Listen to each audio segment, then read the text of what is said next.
you okay? I don't think anything's broken. Where am I? We're studying the area. We'll let you know as soon as we've triangulated your position. Pan? Didn't that creature remind you of Mrs. Nature's daughter, Fury? I don't know, but she's clearly got issues. Yeah, we were all trick-or-treating at Mrs. Nature's house last Halloween, and her daughter Fury was threatening us about someday the size of her evil and evil minions and blah, blah, blah, blah, blah. So, where are we anyway? How do we get back to the sawmill? Don't know, but there's only one way to find out.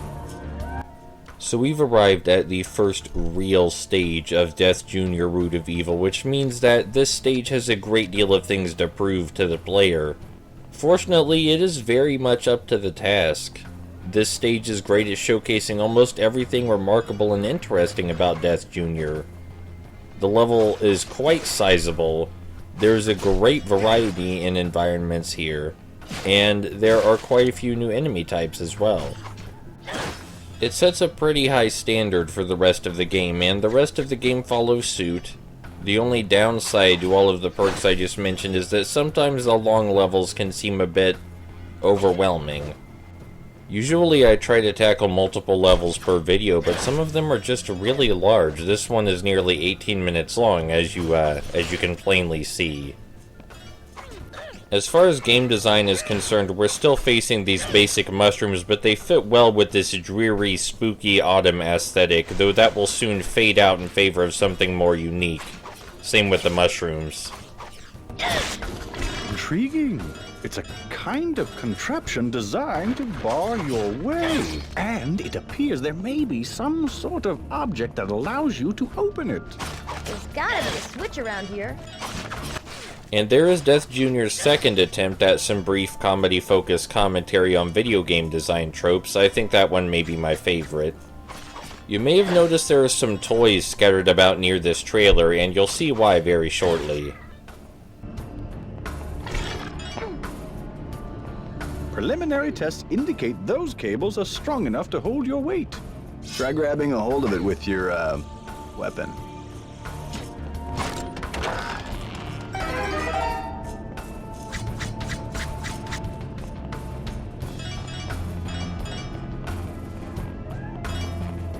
It's the old toy cemetery.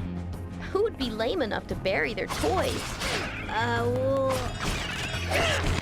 And now we meet our new enemy type, the Deadly Teddy Bears. They're a slight upgrade from the mushrooms. They move toward us a lot faster. They don't meander around like the mushrooms do. They're laser targeted on attacking us.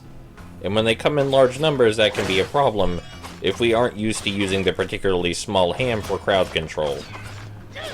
Fortunately, we should be used to that by the time they do appear in large numbers.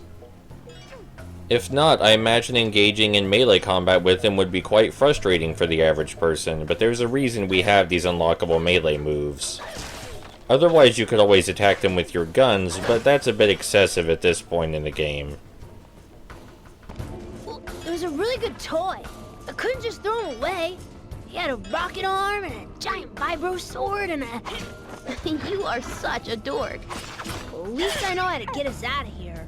Lead on, mighty warrior. It should also be noted that you need significant room to maneuver to use your guns, and these small platforms aren't really a great place for that. You can easily strake yourself right off the ledge. That's what the particularly small ham is for. Not only does it knock enemies back and perform excellent crowd control, but it keeps enemies away from you on crowded platforms. You may have noticed the sudden abundance in zip lines. This is because they just introduced the mechanic and want us to understand clearly how it works. This mechanic will be greater explored as the game goes on, though it takes a while to get there. It's a slow burner. Most of the platforming in this game is a slow burner, but it does eventually get explored thoroughly. After we drop off this zipline, we will be swamped by those deadly teddy bears, and this is where the particularly small ham comes in handy. I find the best way to use the particularly small ham this early in the game is to place it right after a couple of basic swings, kind of makes a makeshift combo. Don't get too attached to the idea though, because it will become impossible later for reasons we'll see eventually. So you may have missed it, and I suppose that's kind of the point, but did you appreciate the gentle segue into this new atmosphere? We transferred quite neatly from a spooky autumn atmosphere into this toy cemetery atmosphere, and it happened very gradually, very naturally. Death Jr.'s levels have an outstanding sense of atmosphere and environmental progression. The levels aren't just long for show, each area you enter feels distinct from the last one, and this carries throughout the entire game. The game never really feels tired or like it's recycling its ideas, at least environmentally. I could say the same for the enemy types, but we've only seen a few so far, so I'll let that slowly come into focus, the same way the new environments slowly come into focus across the course of the level. It's really great, is what I'm saying. A lot of tender love and care was put into the environmental design in Death Jr., and I'm not sure enough people noticed it. It is a huge step up from the PSP games. Speaking of new enemy types, here's one now. We'll see several variations of this enemy type throughout the game, but they're all rolling, exploding heads. They explode when they get near us, and it's not necessary to attack them. Some of them are more deadly than others. Some of them move faster than others, but these ones are fairly easy. You may think there's no point in including this enemy type at all, it's so easy to deal with, but it's preparing you for the hell that will come later. And as soon as we decapitate this Rock'em Sock'em robot, we'll meet yet another enemy type, our first projectile enemy. Now, I would not recommend getting close to these fellows. They're most likely to attack you long before you get anywhere within striking distance with your scythe. They only take a few bullets to go down, though. I also recommend backing away from their projectiles rather than strafing left and right. We don't have a lot of left and right room in this area, but we have a lot of back space. We can back up a lot. This is also one of the earliest demonstrations of why aiming with the Wiimote is particularly useful over analog control. Because we get very accurate fire, so it's easy to weave between these obstacles and fire simultaneously. That's not to say that third-person shooters done with an analog stick are inherently inferior or anything like that, but Death Jr. makes good use of what it has. It's very easy to aim between obstacles using the Wiimote. Simply point at the screen, you know? This one blind corner can be a pain if you just rush in. As you just saw, there is a bunny there, and then there's a couple of teddy bear buddies right behind him.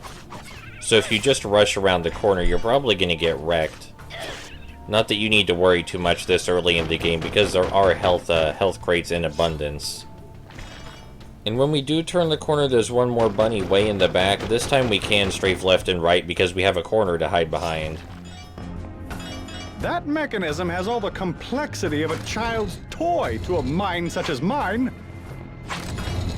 I'm going to have to agree with Smith here. Most of Death Jr.'s attempts at puzzles are rather underwhelming.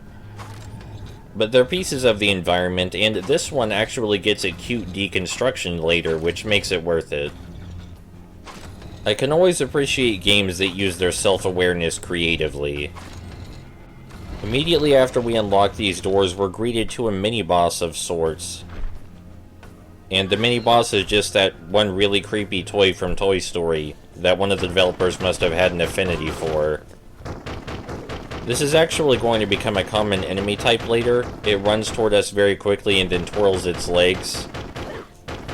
We can just back away from it to mostly easily dodge its attacks, but if it backs us into a corner, we're better off at jumping away instead of just backing away. It may seem kind of intimidating now, but we'll get used to it. And I wouldn't recommend tackling that particular mini-boss using your melee attacks. It's possible to knock it over and attack it using your scythe if you use a particularly small ham. But we're going to get another melee move shortly that will be much better suited for attacking those enemies. So I'd like again to stress the importance of busting open these yellow pods and grabbing the experience points, because quite a few strategies I use in the early levels rely on these new melee moves we're going to be getting. Of course you could always use your guns instead, but often the strategies I employ using the melee moves are actually more convenient. At least until later in the game, but we'll get there when we get there. Did you notice the slow transition? The gradual, carefully constructed transition from a grassy area mostly surrounded by toys into a toy castle? Because I noticed it, and now you did too. Because this game has great environmental variety and great environmental progression. And I'm probably going to keep bringing that up. The environmental variety and environmental progression in this game might actually be my favorite thing about the game.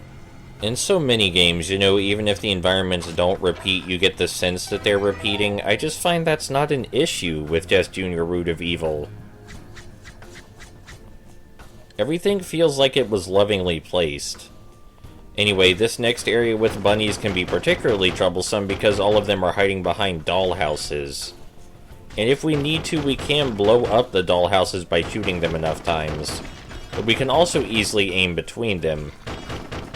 And I really appreciate the way the dollhouses not only act as cover for the bunnies, but plays to the strengths of that enemy type.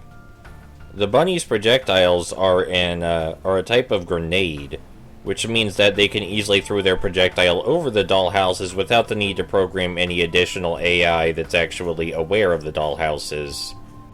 If the bunnies fired straight forward instead, then the dollhouses would not be nearly as effective as cover.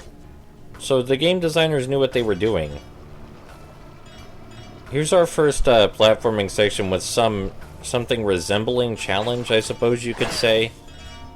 It's your basic time platform, sure, but it's here to make absolutely sure you understand how to hover properly. In case you didn't notice, by the way, these floating platforms are sandboxes. Literal children's sandboxes. Because the platforms raise and lower out of sync, you need to find specific platforms to stand on to reach certain ledges. For example, we couldn't reach this ledge without standing on just the right platform, and after we bust open this pod, we'll get our new melee move.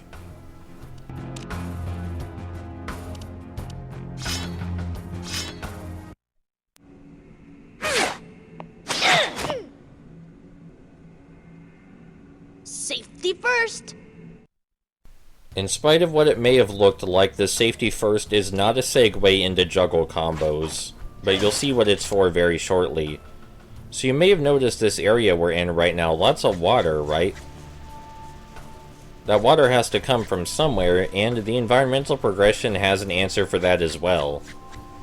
I know it seems silly to gush so much over something as simple as, hey, the water in this game comes from somewhere. But not only does the water in this game come from somewhere, but it acts as a vehicle for a unique hazard and enemy type that we won't see anywhere else in the game. So I think I'm right to be proud. You can actually hear the unique hazard exploding in the distance if you listen carefully. Yep. And here it is now. Running down this seemingly innocuous stream, we have a bunch of rubber duckies with dynamite strapped to them. This, of course, is the stream that created that water platforming we just had to overcome. And the duckies all explode when they reach the end of the stream, or if we bump into them. So let's avoid bumping into them, yeah? Now, when we reach the top of this hill, the game will pull a rather nasty surprise on us. We'll see a cave over to our right, and we don't want to enter the cave. We want to step toward the entrance of the cave so it spawns an enemy type, and then fire at the enemy type while backing away. If we actually enter the cave, not only will we have to fight this enemy type, but another enemy type of the same variety will spawn, and we'll have to deal with turrets firing at us from the back of the room while we fight both of them. It's not a pleasant time, so we're just going to lure this guy out ahead of time, and then after he's gone, we're going to jump in the cave and take out the turrets. Segmenting the enemies this way makes them a lot easier to deal with. Could you imagine fighting both of those enemies in this confined space with these two turrets? Anyway, here's what the safety first is for. The safety first is capable of knocking back most enemies in the game, and it deals massive damage to boot. Just think of it like a heavy attack. It has quite a wind-up though, and we can only really use it on one enemy, unlike the particularly small hand which is used for crowd control. Don't try to use the safety first for crowd control, use it on single strong enemies instead. Trying to use the safety first for groups of enemies will cause a bad time. It's for strong single foes, or a couple of strong single foes. Anyway, you may have noticed that we picked up a couple of weapon parts in this level. The game mentioned them, but I didn't. We're not actually going to be collecting all the weapon parts in this game. We're only going to be using the standard handguns and the shotgun, and their upgraded forms. This is to add a bit of extra challenge to the game. The shotgun and the handguns are the only two mandatory weapons in the game, and frankly, I find them in their upgraded forms to be quite overpowered as we move toward the end game. So when I said the zipline gets explored later, this is the game's first attempt at exploring it. We need to jump off the zipline early and then hover to the nearby platform, because riding the zipline to the end will just smash us into the wall. We'll have to do that a lot more later, but not yet.